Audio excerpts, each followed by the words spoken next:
반갑습니다. 종교개혁 연대기 오늘 9번째 시간 종교 전쟁에 대해서 같이 보겠습니다. 종교개혁이 시작된 지가 이제 제법 시간이 지났어요. 한 세대가 이제 훌쩍 지났죠. 오늘 연대를 보시면 1560년경부터 1650년경까지니까 거의 한 100년 정도의 이야기인데 이 기간 동안 이제 여러 가지 일들이 일어나면서 특별히 유럽을 중심으로 해서 대규모의 전쟁이 일어납니다. 그래서 가톨릭 쪽에 가까운, 교황 쪽에 가까운 일명 황제군, 그리고 개신교 국가들로 구성된 뭐 연합군, 뭐 그런 세력이 이제 두 개가 부딪혀가지고 예스팜에서 한번 읽어보셨겠지만 거의 뭐 전 유럽을 막 한참을 30년 가까이 휩쓸면서 큰 피해를 남기죠. 최초의 세계대전이라고 할 만한 굉장히 큰 전쟁이었습니다. 그리고 결과도 썩 그렇게 만족스럽지도 않았던 것 같아요. 그럴 거면 처음부터 싸우지 말지라는 생각이 이제 전쟁 끝나고 나니까 생각이 날 정도로 확실히 전쟁은 일어나지 않는 게 중요한 것 같습니다. 자, 오늘 주요 인물은 앙리 4세 그리고 오라니에공, 이거 발음 오라니에공, 빌럼 1세, 구스타프 2세, 아돌프 뭐 등이 이제 오늘 주요 인물들인데 이거보다 훨씬 더 이제 주요 인물들 더 많이 나옵니다. 먼저 앙리 4세. 그래서 개신교에 대해서 상당히 옹호하는, 그러니까 개신교들에게, 프랑스 내 개신교들에게 일종의 종교의 자유를 부여하는 그런 조치들을 내리기도 했던 그런 사람입니다. 이 사람이 또 앙리 4세가 무슨 가문이죠? 부르봉가의 첫 번째 왕입니다. 부르봉가. 그 프랑스 왕이 서프랑크 왕국에서 이제 시작이 되잖아요. 프랑스란 나라 자체가.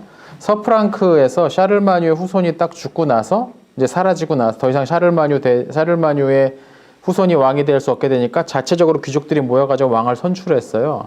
그래서 그때 첫 번째로 왕이 된 사람이 누구냐면 파리 지역에 있었던 위그 카페라는 사람이었습니다. 그 사람이 첫 번째 왕이었어요. 그래서 카페 왕조라고 부릅니다. 카페 왕조라고 부릅니다.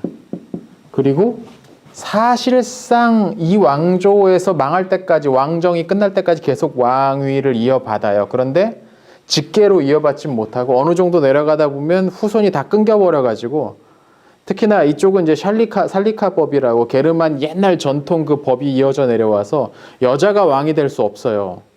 그거 통하지 않는 나라엔 여자도 왕 되고 막 하는데 이 게르만족 직계 이쪽 이어받은 쪽엔 그게 안 돼요. 그러니까 직계를 어떻게든 찾았는데 남자 후손이 없으면 이제 그 왕가가 사라져 버리고 이제 멀리 반계 쪽으로 찾아가는 거죠. 이제 예를 들어 그 가문에 어떤 여자가 어떤 가문에 결혼을 해가지고 이제 낳은 아들이 있다 그러면 이제 촌수 따져가지고 그쪽에 가까우면 그쪽으로 데려오죠. 그래서 이 카페가가 어느 정도 가다가 무너지고 나서 그 다음에 발루아가가 왕위에 오릅니다. 발루아 가문. 그러니까 이 카페 왕조의 왕들은 직계에 해당하는 거고, 발루아 가문이나 부르봉 가문은 다 이 반계 쪽에 조금 멀리 떨어지는 여자 쪽 어떻게 몇 달이 걸쳐가지고 이제 나오는 그런 가문인데, 이 앙리 4세는 이 부르봉가 왕조의 첫 번째 왕입니다. 첫 번째 왕이었습니다.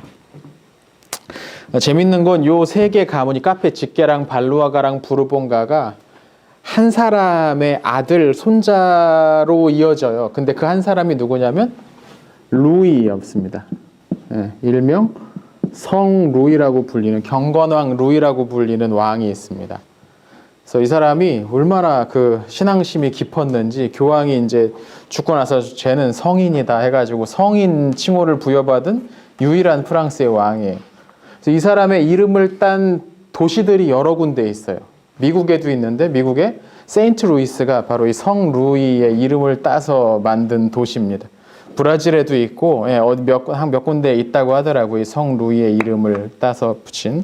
근데 아무튼 이 사람의 막내 아들을 따라서 또는 뭐 몇째 아들의 손자를 따라서 그래서 만들어진 가문들이 이거예요. 그러니까 카페 왕조 상당히 오래 이제 뻗어 나왔는데 그렇게 됐던 거죠. 나중에 이제 좀 더 나오면 찾아보도록 하고요. 두 번째 오라니에공 빌럼 1세. 이분은 네덜란드 쪽에서 활약했던 분입니다. 앞서서도 몇 번 잠시 언급됐지만 당시 네덜란드는 스페인에 속해 있었어요. 근데 계속해서 착취를 당하고 이것저것 막 뺏기기만 하고 이득 돌아오는 건 없으니까는 이제 반발심이 많이 생겼고, 그래서 네덜란드 사람들이 일종의 독립운동을 하죠.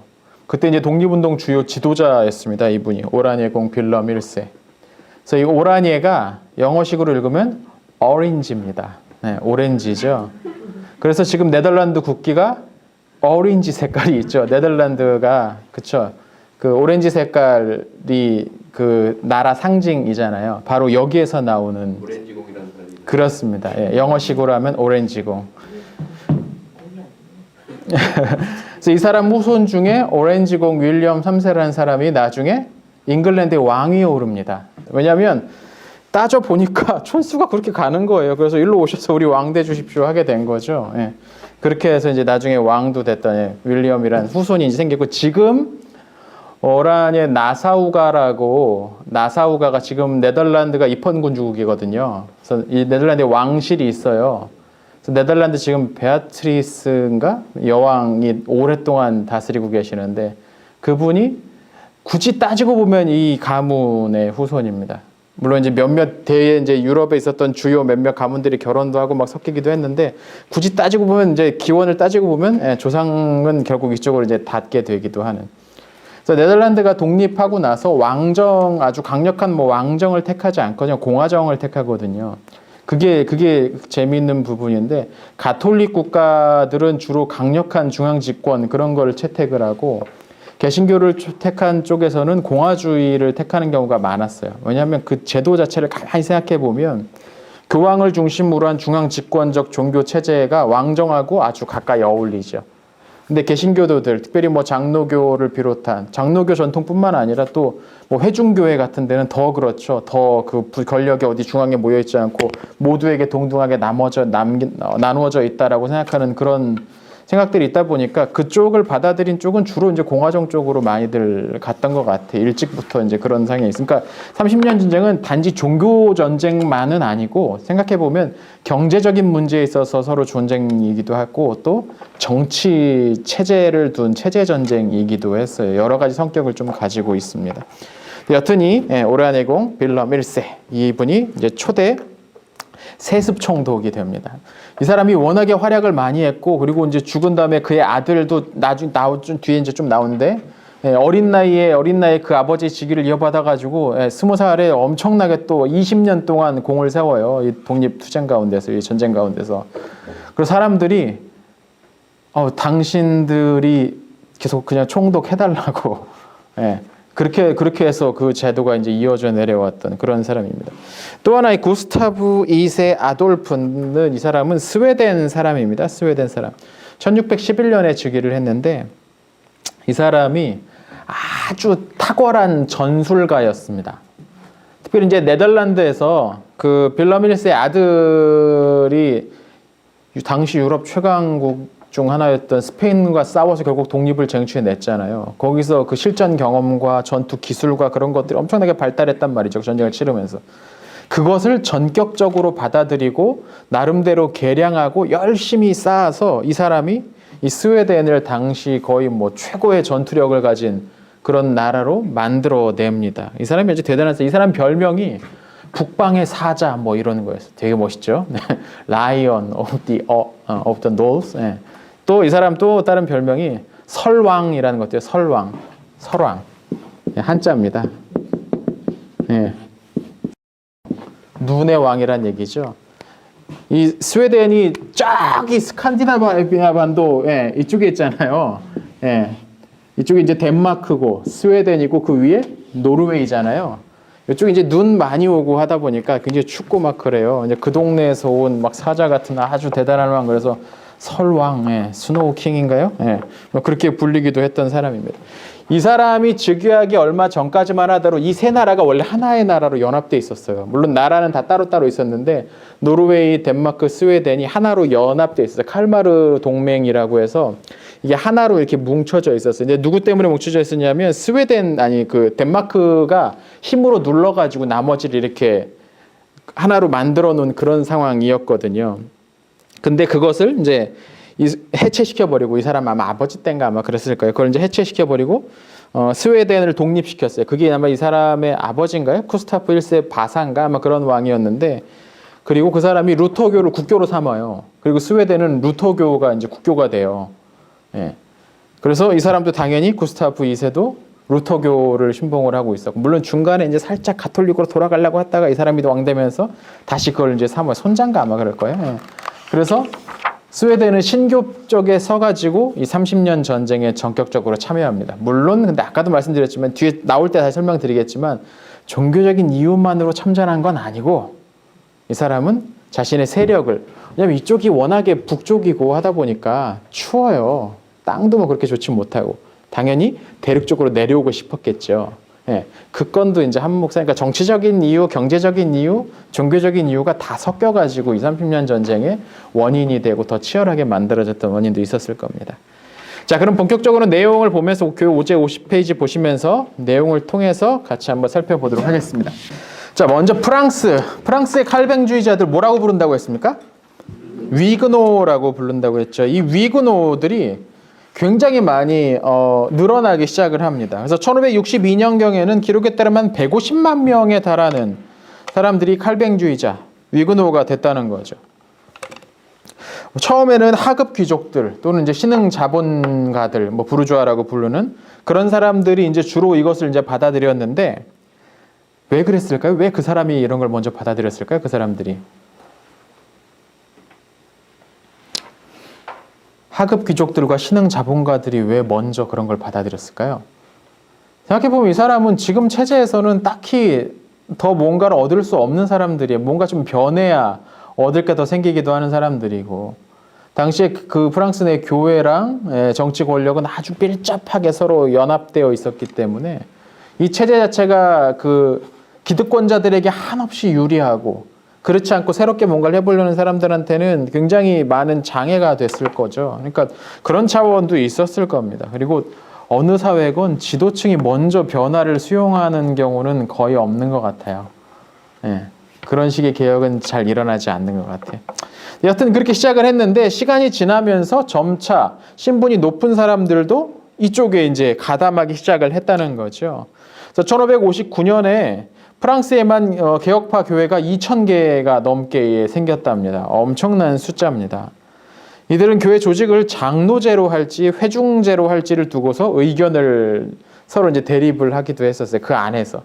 장로제는 회중들이 선출한 교인들의 대표인 장로들이 주요한 결정들을 해나가는 일종의 대의제 정치를 말하는 거고, 회중제는 그 모든 사람들이 각자 다 의견을 내서 그 어떤 것을 결정할 때 다 같이 참여해서 하자는, 그쪽에 조금 더 강조점이 있는 정치 제도입니다. 그러니까 그 둘 사이가 다 개혁파 안에서 얼마든지 허용될 수 있는 그런 내용이었는데, 이게 교세가 적으면 이런 투쟁도 안 일어나요. 어느 정도 커져야 싸움도 나는 거지, 대립도 나타나고 하는 거지. 조금 해서 핍박받아 죽을 것 같은데 그거 갖고서 싸울 틈이 없는 거죠. 근데 이제는 숫자도 제법 많이 늘고, 뭐 150만 명이라니까 굉장히 많이 늘고 하면서 이 거대한 조직을 이제 어떻게 이끌어갈 것인가, 어떤 방식으로 이끌어갈 것인가, 그런 걸 두고서 이제 서로 의견이 아주 극렬하게 대립할 정도가 되었다는 거죠.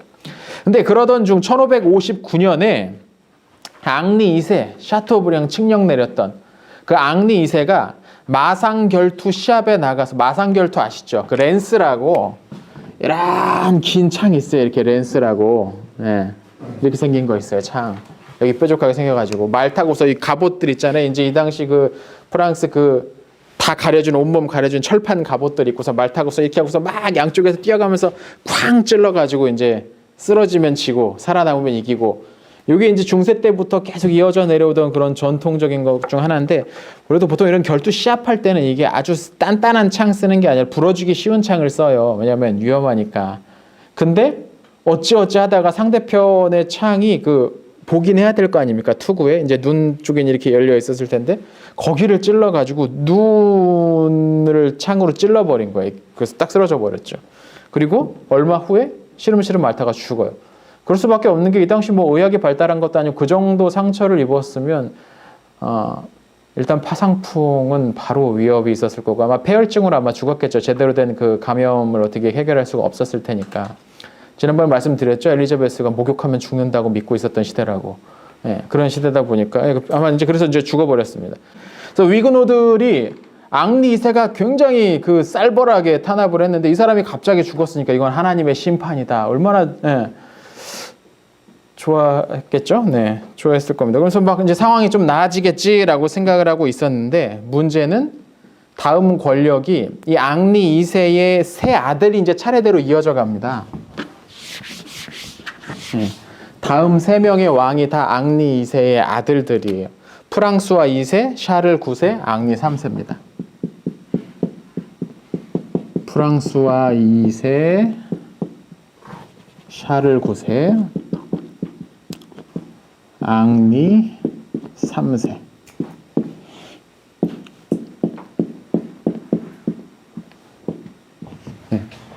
프랑스와 2세는 기억나시죠? 프랑스와 2세 기억나시죠? 기억 안 나십니까? 스코틀랜드에 메리가 결혼하러 왔던 사람이 바로 이 프랑스와 2세였잖아요. 그때 근데 뭐라고 했었습니까? 결혼한 지 얼마 안 돼가지고 남편이 죽어가지고 이제 스코틀랜드 돌아왔다고 했죠. 바로 그 사람이 이 프랑스와 2세입니다.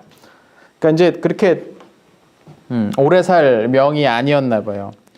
그래서 프랑스와 2세가 이제 아들이 왕이 됐는데 그때 당시 이 왕위의 이 핵심적인 어떤 그런 힘은 기즈 가문이 가지고 있었어요. 왕보다는 기즈 가문이 가지고 있어요. 이 기즈 가문은 이것도 우리가 앞에서 들어봤었죠. 기즈의 메리가 스코틀랜드의 그 사실상 다스리고 있던 섭정이기도 했잖아요. 그러니까 이 기즈 가문의 손에 들어가 있었던 건데 이 기즈 가문은 열렬한 가톨릭 신봉자였어요. 그러니까 기즈 가문이 권력을 앙리 2세가 죽고 기즈 가문이 권력을 잡으니까 웬걸 이 개신교 위그노들이 조금 편해질까 했는데 더 쌀벌한 거죠. 분위기가 훨씬 더 안 좋았던 거죠. 그래서 얼마 후에 프랑스 2세가 죽어버립니다. 그리고 나서 왕이 된 게 샤를 9세였어요. 이 샤를 9세 때 샤를 9세가 왕위에 오르면서 권력 구조의 변화가 생깁니다. 뭐였냐면 이 기즈 가문이 이 시기에 왕실에 어떻게 들어와 있었냐면 앙리 2세의 어머니였어요. 어머니가 기즈 가문이었어요. 한번 그려보죠. 네. 앙리 2세의 아버지가 누굽니까? 네?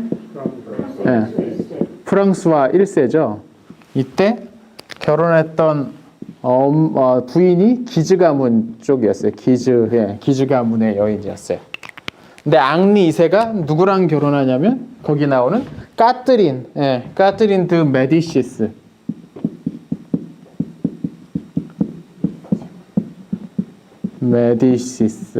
네. 이탈리아어로 읽으면 메디치고 프랑스식으로 읽으려면 이제 메디시스라고 읽어야 됩니다. 카트린 드 메디시스. 그러니까 메디치 가문에서 온 사람 여자예요. 피렌체에서. 당시 메디치 가문이 돈이 많기로 유명했기 때문에 이것도 재밌습니다. 원래 앙리 2세의 형이 있었어요. 프랑수아라고. 형이 있었어요. 프랑수아라고. 아마 얘가 왕이 됐으면 프랑스와 2세가 불렀을 텐데, 그래서 앙리 2세가 까트린하고 결혼하는 것을 신하들이 다 반대했대요. 왜냐하면 저 메디치 가문은 귀족 자귀를 받은 지 얼마 되지도 않은 장사꾼 가문이라는 그런 식의 분위기가 있었어요. 자기들은 지체 높은 귀족이고 유서 깊은 명망가인데 저 피렌체의 저 메디치 가문은 벼락부자한 놈들 그냥 어떻게 운 좋아가지고 돈 많이 벌어가지고 저기까지 올라온 놈들 그런 식으로 이제 좀 그랬던 거죠. 또 하나 만약에 왕의 부인이 돼가지고 애를 낳는데 그게 왕이 되면 이게 프랑스 왕실이 이탈리아 피가 섞이는 거잖아요. 이제 이런 거 두고 볼 수 없다라는 거죠. 이 말은 다른 말로 하면 우리가 다 해먹어야 된다라는 거죠. 그러니까 그렇게 얘기했던 사람들은 될 만한 사람들일 거 아닙니까? 우리가 다 해먹어야 된다라고 했는데 프랑스 할때 그랬대요. 야, 앙리 걔가 왕이 되냐? 형이 있는데 형이 왕이 되겠지. 왕이 되면 그 동생이 무슨 왕이 되겠어? 했는데 프랑스 일세가 죽어버려. 프랑스화가 숫자리 두고 볼 동생이 왕이 돼버린 거예요. 그렇게 되면서 이 시어머니하고 까트린하고 사이가 되게 안 좋았대요. 시어머니는 프랑스의 유서 깊은 가문이고, 맨날 그 며느리를 이제 무시했다는 거죠. 저거 벼락부자 저거. 근데 재밌는 건 돈이 되게 많은 줄 알았는데 결혼하고 보니까 이 당시에 메디치 가문이 자금 사정이 그렇게 넉넉하지도 않았대요. 그래서 지참금 가지고서 막 시어머니랑 고부 갈등 이게 혼수 문제 가지고서도 막 얘기 나오고 이제 이 이야기도 이때도 이제 그랬던 거죠. 근데 카트린이 상당히 때를 기다릴 줄 알았던 거예요. 그거 이제 다 받으면서 그 수모와 서름을 받으면서 때를 기다렸던 거죠.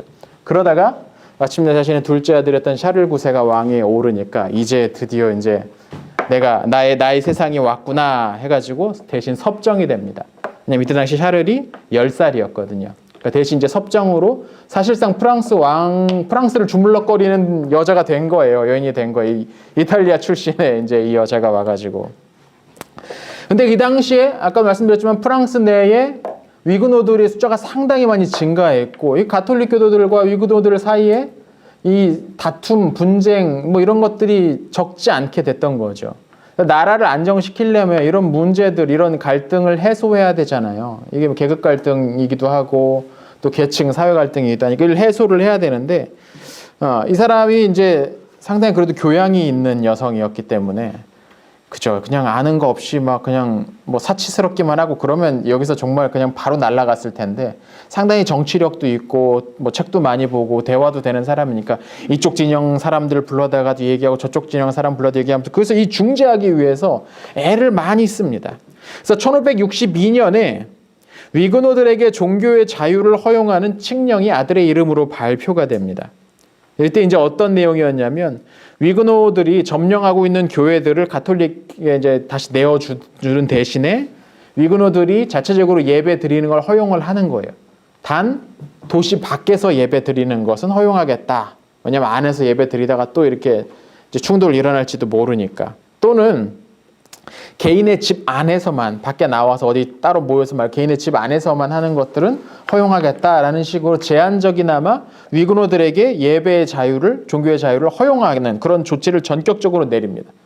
그렇게 내리면 양측도 조금씩 양보했으니까 시간이 가면 이제 서로 이제 같이 잘 지낼 수 있겠지라고 생각을 했지만 이 사람이 그렇지 않죠. 예. 사람이 한번 편갈라서 싸우기 시작하면 이게 절대 해결 안 됩니다. 저쪽에서 물 퍼먹는 모습만 봐도 그냥 욕하는 게 되죠. 예. 저놈들은 왜 저렇게 물을 마신대? 이쪽에서는 또 저놈들은 왜 저렇게 왜? 그냥 서로 다른 거 갖고서 그냥 계속 모욕하고 싸우게 되는 거죠. 2달 후에 이 기즈 가문의 군대가 파리 인근의 바시라는 곳에서 한 창고에서 모여서 이거는 규정에 맞는 거잖아요. 그죠? 도시 밖에서 예배드리고 있는 거니까. 거기서 예배드리던 위그노들을 습격해가지고 74명을 죽이고 100여 명을 부상시키는 그런 사건이 벌어집니다. 그러자 이 위그노들이 에이 더럽다 한번 붙어보자 하고서 이제 일어나게 된 거죠. 그럼 기즈 가문은 왜 그랬을까요? 추측컨대 기즈 가문은 이대로 카트린이 하자는 대로 해서 카트린의 권력이 안정되는 것을 바라지 않았던 것 같아요. 왜냐면 자기들이 이 혼란한 상황이 되면 자기들이 드러날 수 있는 어떤 자리가 만들어질 텐데 저쪽에서 하는 것들을 좋아하지 않는 거죠. 그러니까 사고를 일으키건 뭐가 했던 어떻게든 이 상황을 뒤흔들어 가지고 자기들이 존재감을 드러낼 수 있는 어떤 그런 자리를 만들고 싶어 했던 게 아닌가라고 추측됩니다. 그래서 이제 양측에서 이제 대대적으로 서로 무장하고서 이제 막 싸우기 시작하는 막 시가전도 벌어지고 막 난리가 일어나게 되는 거죠. 그래서 근데 좀처럼 이게 해결이 안 되는 거 어느 쪽이 완전히 압도하지 못하고서 서로 막 일진일퇴하면서 한쪽이 이겼다가 한쪽이 좀 밀렸다가 하면서 계속 싸우다가 이게 도저히 해결이 안 되니까 휴전을 합니다. 평화조약을 체결한 1563년에. 그래서 이 휴전 조약에 따르면 칼뱅파 귀족들은 자신의 성에서 예배할 수가 있게 됐어요. 앞서서는 예배드리면 자기 집안에서만 할 수 있는 이 성에서 예배가 가능했었고 물론 성이라고 해도 좀 큰 집이겠죠. 그리고 일반 시민들은 각 마을마다 교회를 하나씩 세울 수 있게 됐어요. 그러니까 위그노들을 위한 교회들을 세울 수 있게 된 거죠. 그러니까 앞서서 허용됐던 칙령보다 조금 더 이 위그노들에게 많은 권한이 주어지게 된 거예요. 예전엔 도시에서 예배드리는 것 자체가 안 됐는데 이제 마을 안에서 자기들만의 교회를 하나씩은 지을 수 있게 된 거죠. 그리고 나서 양측을 화해시키기 위해서 이 카트린이 당시 위그노였던 나바라의 앙리, 나바라가 어디냐면 그 이베리아 반도 북동쪽에 있는 거기 빨간색으로 표시된 지도에 그 지역이 나바라입니다. 이 나바라의 앙리와 이 나바라의 앙리가 앙리 4세예요. 그 나왔던 나바라의 앙리와 자신의 딸, 여기서 딸이 한 명 나와요. 누굽니까? 마르그리트. 마르그리트와 나바라의 앙리를 전격적으로 결혼시킵니다. 전격적으로 결혼시켜요. 그래서 나바라의 앙리는 위그노고 마르그리트는 뭐 프랑스 왕실이니까 가톨릭일 거 아닙니까? 이 둘이 결혼하면 이제 양측이 완전한 화해가 상징적으로 일어날 것이다라고 생각을 했던 거죠.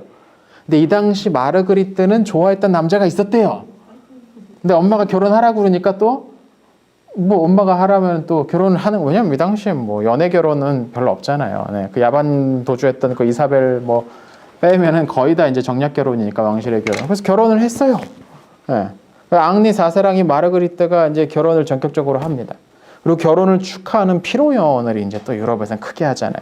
근데 이 피로연 때에 사단이 벌어진 것이죠. 이게 이제 아주 큰 문제였습니다. 당시 근데 참고로 나바라는 앙리 4세가 다스리고 있지는 않아요. 앙리 4세가 왕은 아니었어요. 당시 나바라의 왕은 호아나 2세라고 여성이었습니다. 여왕이었습니다. 예. 호아나 2세의 아들이 앙리 4세입니다. 나바라의 앙리 일명. 여왕이 다스리고 있었어요. 나바라. 아주 독실한 기독교인이었다고 합니다. 아주 독실한 신교도였다고 해요. 호아나가. 근데 이제 아무튼 그 결혼식 날에 그 결혼식 피로연에서 이제 사단이 벌어진 겁니다. 그 가톨릭 쪽에 있는 사람들, 특별히 기즈 가문 계속 등장하죠. 그러니까 기즈 가문은 어떻게든 자기들의 권력을 장악하기 위해서 계속 뭔가 사고를 일으키려고 했던 사람들이 대대적으로 일어나가지고 군대를 몰고 와가지고 비무장 상태였던, 결혼식에 오니까 당연히 비무장 상태였겠죠. 비무장 상태는 위그노들을 대대적으로 학살을 해요. 이게 바로 성 바르톨로메오 축일의 학살입니다. 왜냐하면 그날이 바돌로메 기념 축일이었어요. 가톨릭의 그 성자들 하나하나 이제 지정된 날들이 있잖아요. 축일. 그날이 이제 사도 바돌로메 기념 축일이었는데 그 피로 현장에서 아주 대대적인 학살을 일으킨 거죠. 이때 앙리 4세도 죽을 뻔합니다. 앙리 4세랑 마르그리트가 같이 갇혀요. 갇히게 돼요. 나중에 마르그리트랑 이제 어떻게 해가지고 앙리 4세가 도망치는데 성공하고 엄마한테 가겠죠.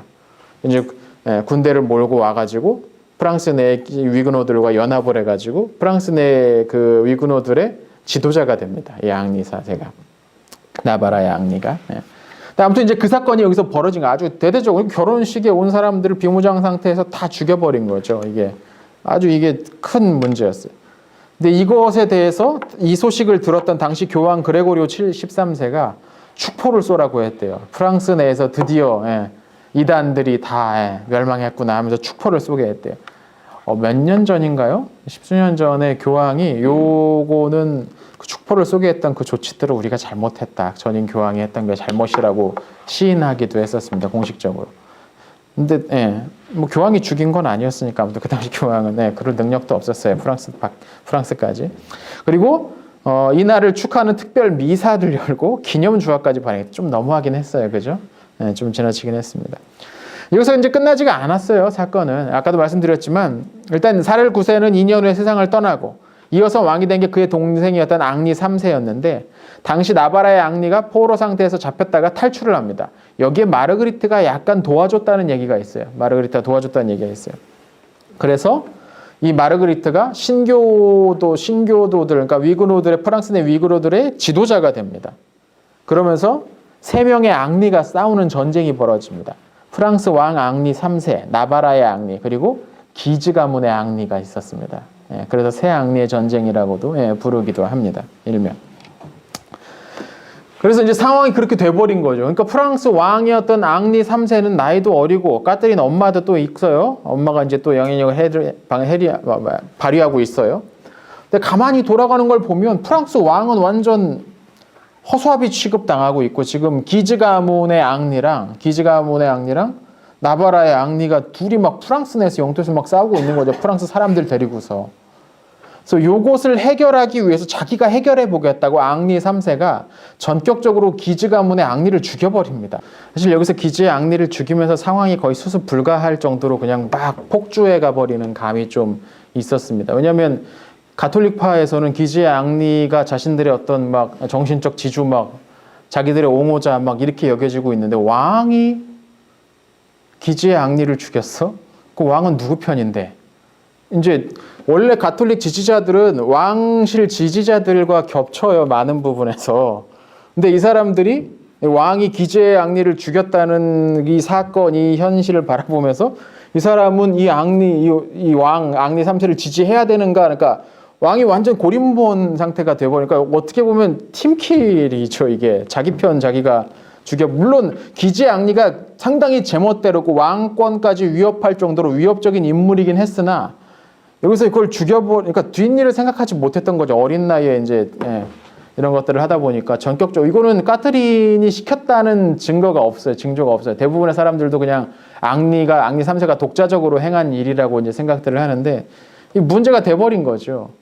그래서 그 상황이 되게 애매해진 거예요. 원래 프랑스 왕은 가톨릭 교도예요. 그렇죠?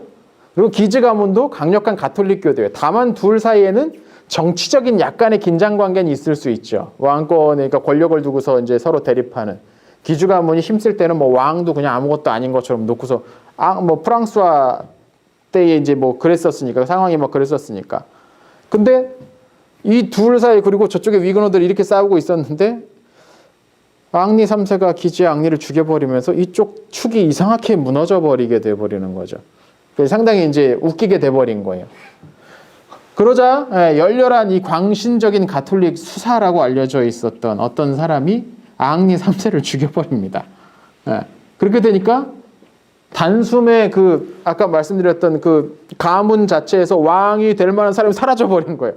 유력한 왕권에 대한 요구를 하고 있었던 기즈 가문조차도 유력자가 죽어버리고 그렇게 되니까 이제 왕위를 따지다 보니까는 나바라의 앙리가 될 만에 가깝게 돼버린 거예요. 어부지리가 돼버립니다.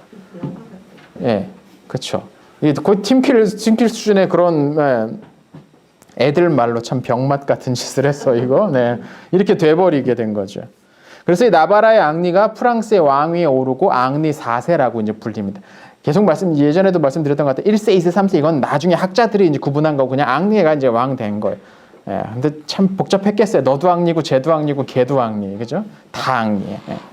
그래서 앙리 4세가 왕이 됐는데 그렇다고 해서 프랑스가 갑자기 안정되지는 않잖아요. 가톨릭 세력과 위그노들 사이에 굉장한 충돌은 여전히 남아져 있었고 서로의 반감들도 여전히 그대로 있었고 또 위그노였던 그러니까 개신교도였던 앙리 4세가 프랑스의 왕이 되는 것을 원래 프랑스의 기득권이었던 그리고 다수파에 속했던 가톨릭 교도들이 썩 내켜하지 않았을 겁니다.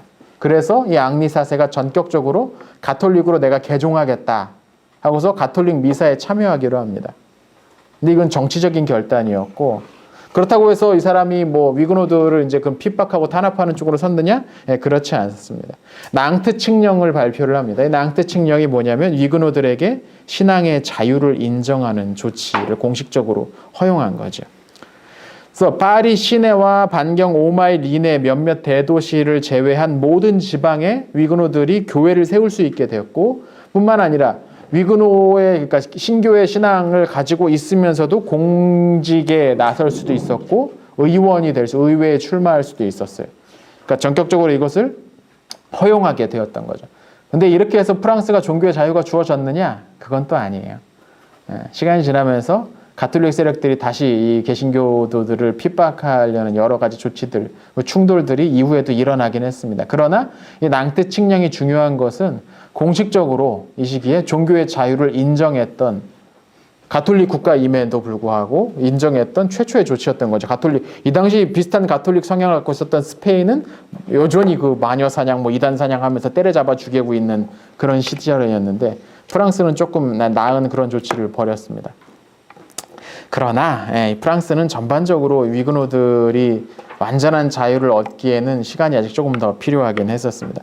그래서 프랑스에는 이제 그렇게 신교도들과 그 가톨릭 교도들 사이에 충돌이 일어났고 이렇게 저렇게 해서 약간 이제 봉합 수순으로 나아가고 있었습니다. 한편 네덜란드 지역을 좀 보죠. 앞서도 말씀드렸지만 첫 시작 전에 말씀드렸지만 당시 네덜란드는 스페인의 영토였어요. 그 지도 보시면 노란색으로 표시된 게 스페인 왕의 영지입니다.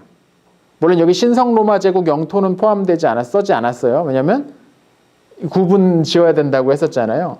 그 당시 신성 로마 제국이었던 카를 5세는 스페인 왕으로서의 영지를 가지고 있었고 이거는 세습되는 영지였고 그리고 출마해서 선출되어서 신성로마 제국 황제로서 신성로마 제국 영토에 이제 그 권한을 갖게 된 거니까 여기서 노란색으로 표시된 것은 영지입니다. 말 그대로.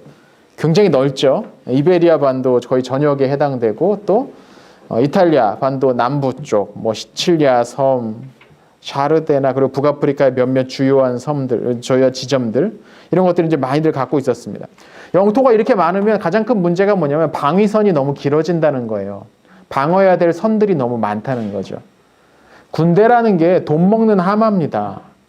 왜냐면 군대는 생산 전혀 못하고 소비만 하는 집단이거든요. 뿐만 아니라 군대로 징집되어 있는 동안에는 생산을 할 수도 없어요. 이게 기회비용도 상당해요.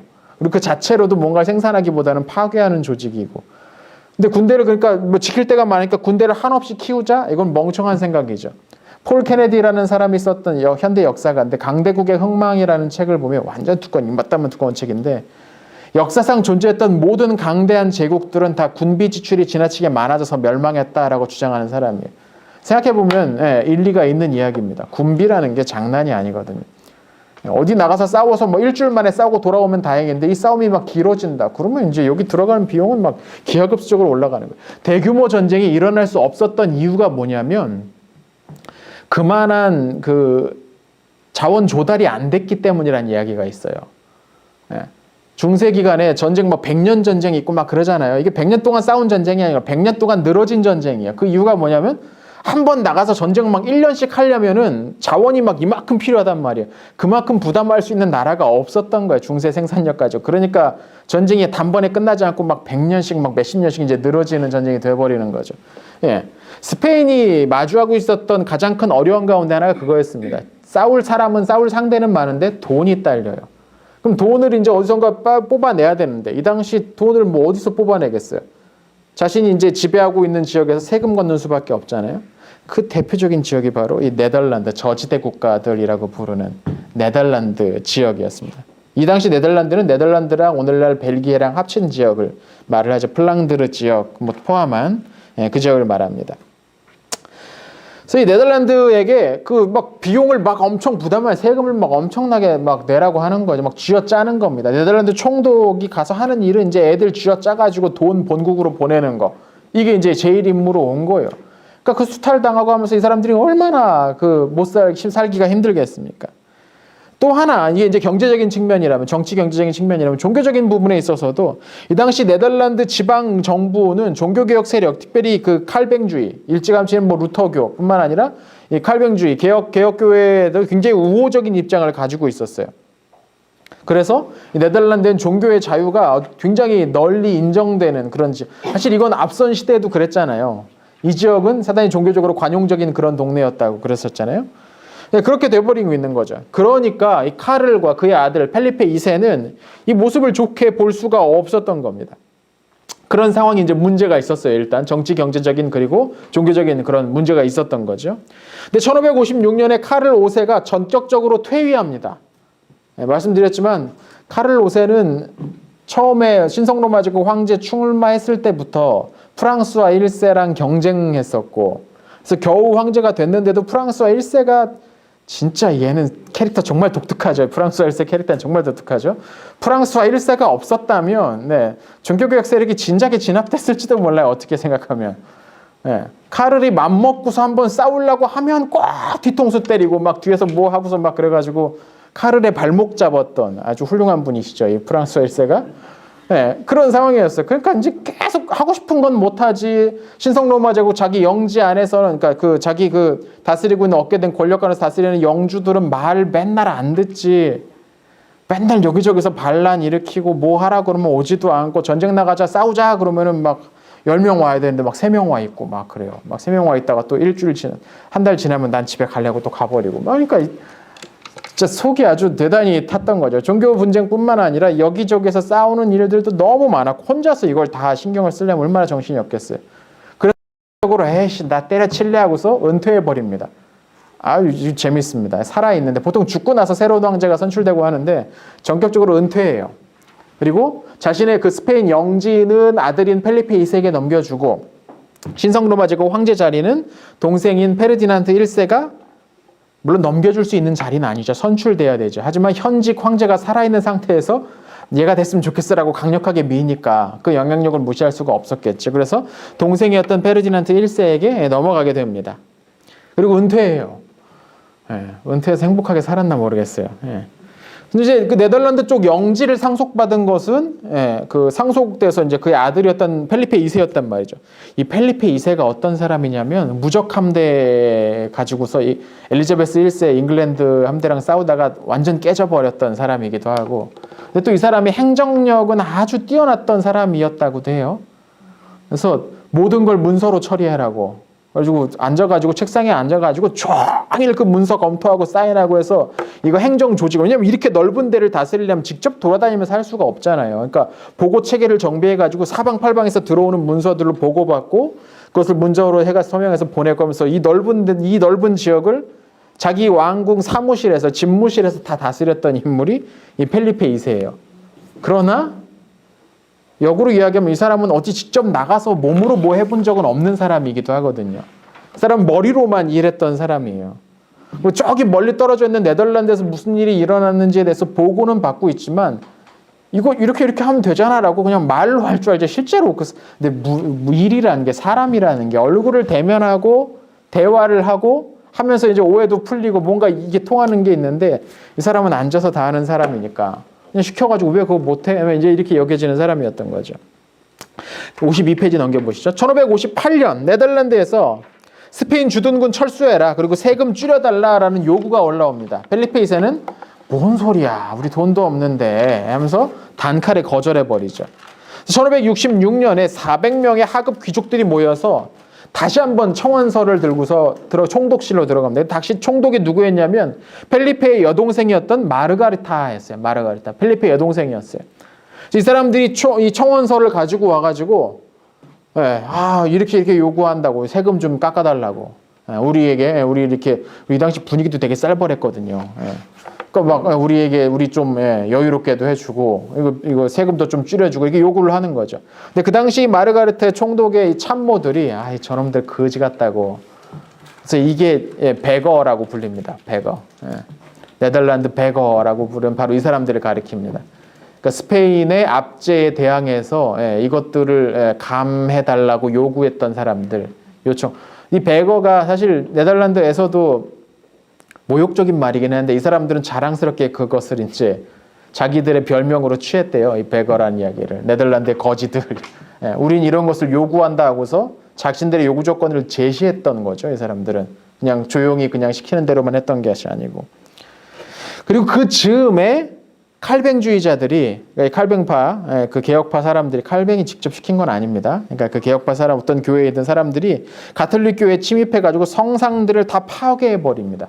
그러니까 양쪽이 이제 감정이 상하게 된 거죠. 이 싸움은 감정에서 시작됩니다.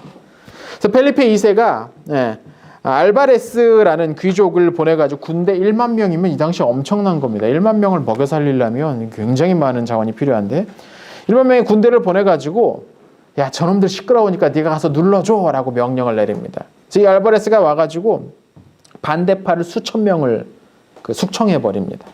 근데 이 반대파 중에는 가톨릭 교도들도 상당수 있었어요.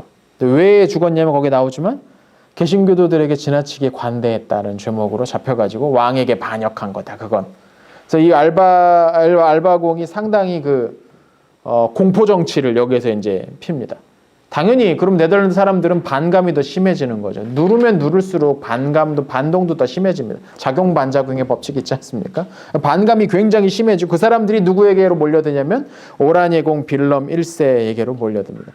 원래 이제 빌럼 1세는 처음에는 가톨릭이나 이 개혁파 사이에서 중립적인 입장에 서 있었던 것 같아요. 본인은 가톨릭 교회에 속해 있긴 하지만 저 사람들에 대해서도 그렇게 공격하거나 핍박할 필요는 없다라고 생각을 했던 거죠. 그런데 시간이 지나면서 이 스페인군과 여기에 반대하는 네덜란드 이 독립군들이 이제 싸우기 시작을 하면서 빌럼도 점차 이 독립군 쪽으로 이제 기울게 되는 거죠. 그리고 자기의 종교도 개신교로 개종을 하게 됩니다. 1573년이죠. 스페인은 그럼 당시 어떻게 썼느냐? 동쪽에 이 당시 네덜란드에만 힘을 기울일 수 없었던 게 오스만 제국이 이 당시 오스만 제국이 지중해를 건너가지고 서쪽으로 공격하고 있었어요. 상황 자체가. 그래서 막 유명한 해전들 몇 개 나오고 막 이 시기가 막 그런 시기였어요. 그 무슨 뭐 말타 기사단이니 뭐 이런 사람들 나오면서 유럽 연합군이 오스만 제국 군대하고 막 엄청난 해전 벌이고 막 그런 시기였거든요.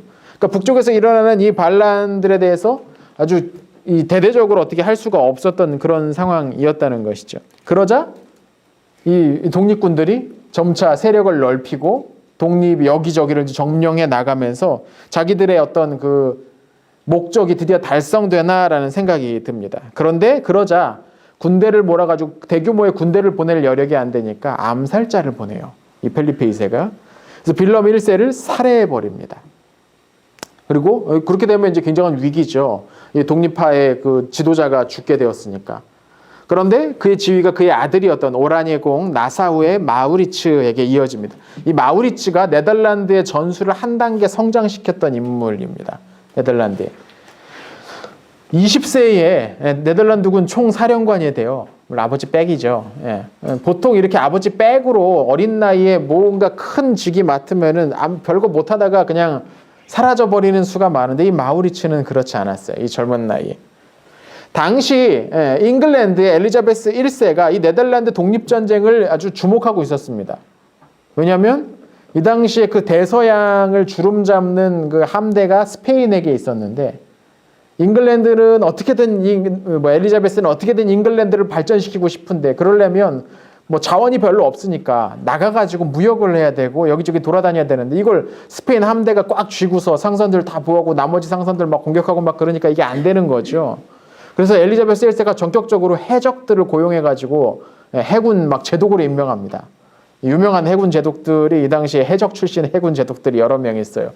그래서 해적들을 중심으로 만들 잉글랜드의 그 해군하고 이게 사사건건 막 충돌하고 막 그러고 있을 시기였어요. 그러니까 스페인의 힘을 뺄 수 있다면 우리가 네덜란드를 도와야겠다라고 생각을 했던 것이죠. 그리고 그 즈음에 네덜란드의 스페인의 무적 함대가 잉글랜드 함대와의 싸움에서 대패합니다. 정확히 이야기하면 스페인의 무적 함대가 싸우려고 올라온 거예요. 쭉 올라온 거예요. 그럼 이제 잉글랜드 함대가 같이 있었죠. 근데 이 주군에서 둘이서 팡 부딪혀가지고 해전에서 이긴 게 아니고 그럴 수가 없었던 것은 이 당시에 양 배들이 대포가 있었는데 대포가 이제 대서양 파도가 얼마나 높습니까? 이렇게 흔들리는데 대포 쏜다고 해서 상대편 배가 맞습니까? 안 맞죠. 네, 그래서 그냥 뻥뻥 쏘다가 날이 저물었어. 그러면 슛전 하고서 이제 헤어졌어요. 헤어졌는데 스페인의 배가 이제 정박해야 되잖아요.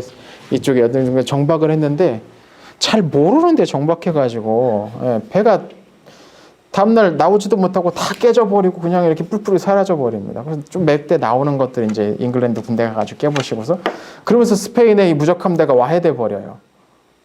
이게 재건되려면 한참 시간이 필요하게 되는데 그렇게 이제 스페인 그 함대가 이제 사라져버리게 된 거죠.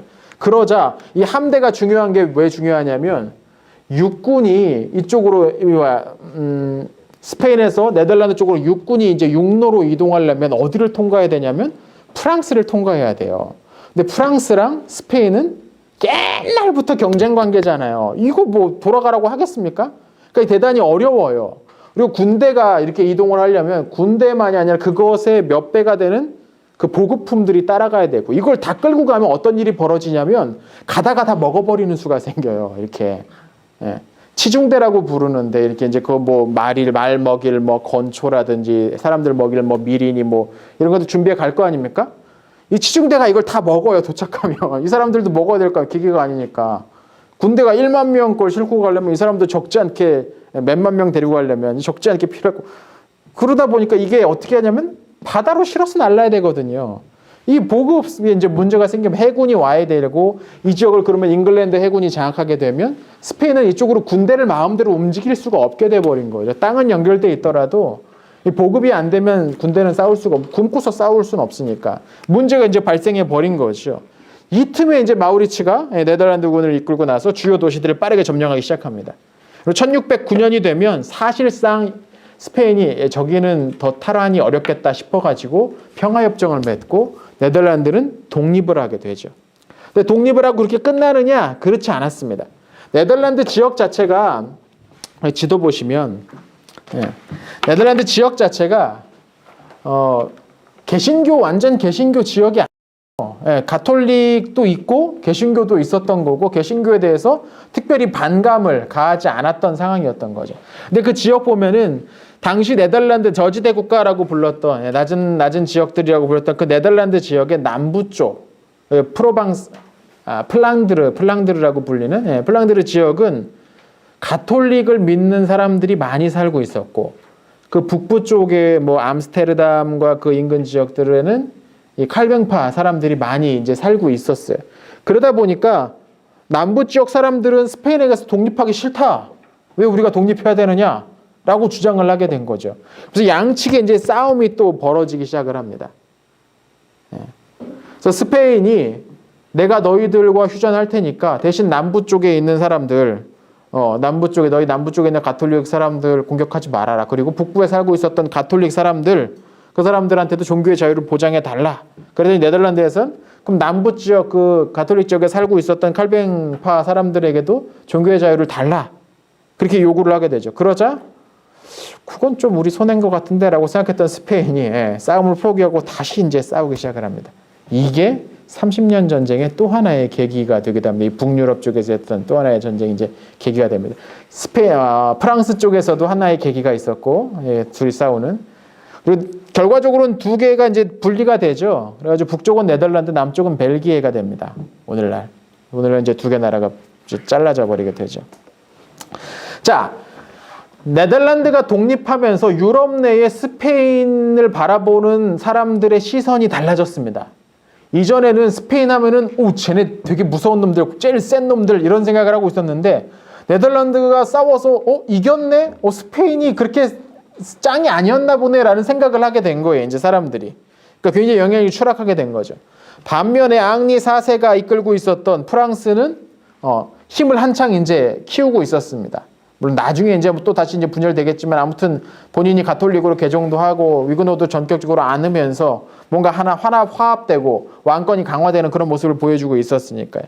또 하나 아까 말씀드렸지만 무적함대가 스페인의 무적함대가 완전히 침몰해버리면서 엘리자베스 1세가 다스리고 있던 잉글랜드가 또 새로운 다크호스로 부상하고 있었습니다. 그리고 우리가 맨 앞장에서 살펴봤던 구스타브 2세 아돌프 스웨덴의 할아버지였나요? 구스타브 1세 바사가 아마 바사 왕조였는데 스웨덴에 독립하고 나서 이 네덜란드의 전술을 전격적으로 바르고 포병부대, 기병부대 이 전술을 아예 새롭게 만들어서 굉장히 많이 훈련을 시켜요. 새로운 강자로 떠오른 이 스웨덴 제국 그리고 덴마크, 노르웨이 왕국 등 북유럽에 이제 그런 나라들이 있었고 동유럽 쪽에서는 지금부터 3세가 이끌고 있었던 폴란드, 리투아니아 왕국이 있었습니다. 그 지도를 구분하실 수 있으시겠죠? 예. 이런 가운데 프랑스랑 신성로마 제국 내지는 프랑스와 스페인 사이에 긴장 관계가 다시 한번 이제 크게 부각이 됩니다. 당시 이제 신성로마 제국 황제가 마티아스라는 사람이 마티아스가 누구냐면 페르티난트 1세의 지난번에 황제됐던 카를 5세 동생 페르티난트 1세의 아들이 막시밀리안 2세인데 그 아들이 루돌프 2세예요. 그 루돌프 2세의 형제가 이 마티아스 황제였습니다. 그러니까 누구냐면 카를 5세의 조카의 형제, 그러니까 조카에 해당되는 거죠. 이 족보가 그렇게 되는 거죠. 그러니까 마티아스 2세가 이제 마티아스가 황제였는데 건강이 나빠진 거죠.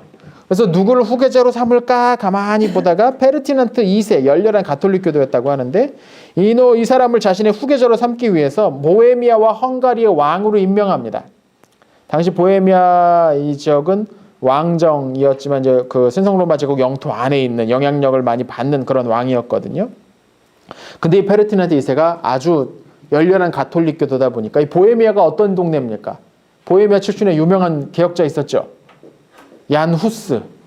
기억나시죠? 얀 후스. 내 육신이 남긴 잿더미에서 한 마리 백조가 일어나리라. 얀 후스. 그러니까 후스파라고 불리는 사람들이 보헤미아엔 특별히 여전히 남아있는 전통 가운데 하나였어요. 후스파는 보헤미아 전통, 보헤미아 민족의 정신을 상징하는 어떤 외부에서 들어오는 저 가톨릭 세력들, 외부에서 늘 임명되는 낙하산들과 다른 우리들의 정신, 어떤 그런 느낌이 있었다고요. 그러니까 보헤미아는 그런 정신이 굉장히 강했는데 이 아주 열렬한 가톨릭 교도였던 페르디난트 2세가 와가지고 대립하게 되고 그러면서 보헤미아 개신교도들이 많이 탄압을 당하게 됩니다. 그러자 보헤미아에서도 무장 투쟁이 벌어지기 시작을 한 거죠. 이 무장 투쟁이 인근 지역으로 막 확산됩니다. 그리고 프리드리 5세라는 인물을 자체적으로 왕위에 올립니다. 페르디난트 2세 네 왕 아니야. 너 꺼져버려 하고서 자기들이 새로운 왕을 추대할 정도가 된 거죠. 그래서 이제 싸우다가 결국엔 페르디난트 2세가 이겨요. 그러고서 보헤미아 사람들이 굉장히 많은 피해를 입게 되죠.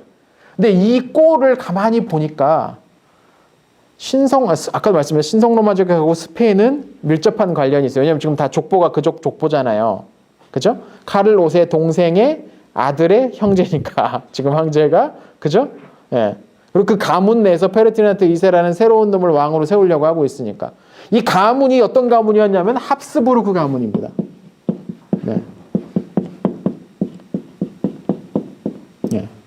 이 합스부르크 가문이 스페인과 신성로마 제국을 잡고 있으면서 유럽 내 가장 큰 가문이었는데 이 합스부르크 가문이 당연히 가문이 크면 충돌하는 사람들도 많았을 거고 그리고 그 과정에서 피해 입은 사람들도 많았을 거고 반감도 크다는 얘기죠. 몸집이 커지게 되면 반감도 커질 수밖에 없어요. 당연히 합스부르크 가문을 좋지 않게 봤던 사람들이 많이 있었는데 거기서 하는 짓 보니까 보헤미아 사람들 막 때려잡고 막 죽이고 마음에 안 들다고 막 하는 짓 보니까 대대적으로 이제 이거에 대해서 기분이 안 좋아진 거죠. 물론 이것은 쉽게 얘기한 거고 이 틈을 노려서 저 합스부르크 가문 스페인 일단 합스부르크 가문의 영지였던 스페인의 힘이 예전 같지 않다는 게 확인된 상태에서 빌미를 만들었고 그러자 반대파 사람들이 우리가 연합해 가지고 합스부르크 가문 집단으로 한 번에 우리가 공격하자라는 일종의 합의가 광범위한 이 느슨한 합의가 이루어지게 된 겁니다. 그래서 1625년 잉글랜드, 네덜란드, 덴마크가 동맹을 맺고 움직이기 시작합니다. 이때 재밌는 건 뭐냐면 스페인은 가톨릭 국가라고 했잖아요. 그런데 가톨릭 편인 이쪽을 열렬하게 지원하지 않습니다. 왜냐하면 저쪽의 중심은 스페인, 합스부르크 가문이고 저놈들 힘이 빠져야 우리 힘이 세질 텐데 틈나서 우리도 영토 좀 넓혀보지 막 이러고 그냥 미온적으로 있었다는 그러니까 이게 완전한 가톨릭과 개신교도들의 전쟁도 아니에요. 나중 가면 프랑스가 아주 개신교 편으로 붙어버립니다. 종교는 가톨릭이지만 싸움은 저쪽 편에 서서 싸울래 뭐 이렇게 돼버려요. 그러니까 완전히 딱 종교로 딱 잘라지는 것도 아니었어요. 그래서 아무튼 이때 프랑스가 맡은 것은 남쪽에서 올라오는 스페인군을 막아내는 거. 이게 프랑스의 역할로 이제 맡겨지는 거죠. 전쟁 초기에는 연합군은 장비도 부족하고 어떤 지휘 계통도 하나로 일원화되지 않고 하다 보니까 황제 내에서 일사불란하게 움직이는 황제군들을 이길 수가 없었어요. 근데 이것을 반전시켰던 인물이 바로 스웨덴의 구스타브 2세입니다. 이 사람이 군대를 몰고 전격적으로 참전해. 이 사람이 참전했던 이유는 이 남쪽에 조금 더 따뜻하고 넓고 농사 잘 되는 땅을 찾아온 거죠. 물론 자기의 신자는 또 루터파니까 우리 국교는 루터교고 저쪽에서 가톨릭과 싸운다니까 그걸로 명분으로 참여했지만 아마 실제적으로 이제 국가의 이익을 위해서 참여를 했을 거예요. 이 구스타프 2세가 참여를 하자마자 막 전투력이 쫙 올라갑니다. 그래서 연전연승하는 거 막 사방팔방 돌아다니면서 동해번쩍 서해번쩍 하면서 물론 이때 신성로마 제국에서도 뭐 패착을 몇 개 하긴 했어요. 당시 제일 잘 싸웠던 유럽에서 제일 잘 싸우는 용병대장이 황제군 총사령관이었는데 어느 정도 계속 이기고 있으니까는 우리 쪽이 계속 초반에 이기고 있으니까는 그래? 쟤한테 그렇게 비싼 돈까지 주지 않아도 될 뻔했는데 라는 생각이 들게 된 거예요. 그래서 전격적으로 해고합니다. 총사령관 용병대장 해고를 합니다. 군대 이제 갑자기 막 밀리기 시작하니까 이제 화들짝 놀라가지고 다시 야 제발 와가지고 우리 좀 다시 지휘해달라고. 그때 총사령관이 새롭게 되면서 그 용병대장이 새롭게 황제군 총사령관이 되면서 권한을 엄청나게 얻어요. 막 영지도 얼마 더 얻고 막 엄청나게 그냥 때려. 그러니까 처음부터 그냥 줬으면 그냥 어느 정도 그걸로 통과됐을 텐데 이제는 급한 상황이니까 근데 그 사람이 돌아오자마자 다시 또 황제군의 기세가 쭉 오르네요. 그러니까 일진일퇴를 거듭하게 될 양쪽이 특별히 구스타프가 전사하면서 1632년에 전사하면서 개신교 세력에 큰 위기가 생기게 되죠. 근데 그렇게 되니까 개신교 쪽이 이제 좀 많이 밀리겠다 싶으니까는 프랑스가 이제 직접 참전하기로 합니다. 전에는 그냥 견제만 하는 거야. 올라오지 마. 너 올라오면 우리도 안 움직일 거야. 그냥 그렇게 힘만 주고 폰만 잡고 있었는데 프랑스가 전격적으로 신교편에 서가지고 스페인에게 선전포고를 하게 된 거죠. 그렇게 되니까 스페인은 올라오고 싶은데 프랑스랑 맞서서 이제 싸우게 되는, 서로 이제 이렇게 막혀버리게 되고, 그리고 북쪽에서 그 스웨덴은 내려와서 신성 로마 제국과 이제 맞서 싸우게 되는 전선이 이제 여기저기. 그러니까 사실 이건 기술하기가 되게 어려운 게 사방팔방에서 전쟁이 이루어지고 세력도 굉장히 많이 참여하기 때문에 지금 큰 그림만 보고 있는 겁니다. 일진일퇴를 계속 이제 거듭하면서 프랑스가 참전하면서 전세가 점점 바뀌기 시작합니다. 스웨덴군도 황제를 몰아내기 시작해요. 왜냐하면 신성로마 제국군 내지는 신성로마 제국 스페인군은 이렇게 떨어져 있어요. 그죠? 이 둘이 이제 합쳐져야 뭔가 힘을 좀 발휘할 수도 있겠는데 이게 일단 서로 떨어져 있어요. 멀리 떨어져 있고 각자 견제당하고 있고, 또 독일 지역 안에 신성로마 제국 영토 안에는 개신교파 영주들이 많이 살고 있잖아요. 점점 어려워지게 된 겁니다. 네덜란드 역시 이 틈을 노려서 힘을 발휘하면서 점점 남쪽으로 정복지를 넓혀나게 됩니다. 그러니까 그렇게 되니까 이 전투가 쉽게 끝날 것 같지도 않고, 가만 보니까 저쪽은 점점점 세력이 늘어나고 있고 가톨릭 쪽은 점점 세력이 좀 황제파는 점점 줄어들고 있는 거예요. 그러니까 그동안에 기회를 보고 있었던 독일 내의 그 개신교파 영주들이 황제랑 거리를 두기 시작하네요. 황제를 거리를 두기 시작한단 말은 무슨 얘기냐면, 야 어디로 군대 보내 했는데 군대를 안 보내고 늦게 보내고 조금 보내고 막 이렇게 되기 시작하는 거죠. 그렇게 되면 이제 싸울 수가 없게 돼버리는 거죠. 그 사이에 페르디난트 2세가 죽고 그의 아들이었던 페르디난트 3세가 즉위하게 됩니다.